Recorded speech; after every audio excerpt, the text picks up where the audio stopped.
మన కోసం తపన పడ్డ వ్యక్తులకి వారి కుటుంబాలకి అండగా ఉండాలి.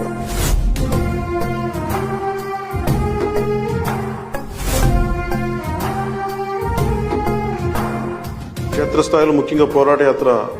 చేస్తున్నప్పుడు చాలామంది ప్రమాదాలకు గురవడం, తర్వాత వ్యక్తిగతంగా మనకున్న నాయకులు ఆ రోజు నా పక్కన ఉన్న వాళ్ళు సహాయాలు అందించడం, ఇవన్నీ చూసి క్రియాశీలక సభ్యత్వం తీసుకునే సమయంలో వారికి ఏదైనా బీమా పథకం అమలు చేయొచ్చు, దాని మీద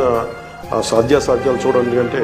దాదాపు 1,00,000 మంది పైచిలకు అందరికీ కూడా బీమా పథకాన్ని వర్తింపజేశారు.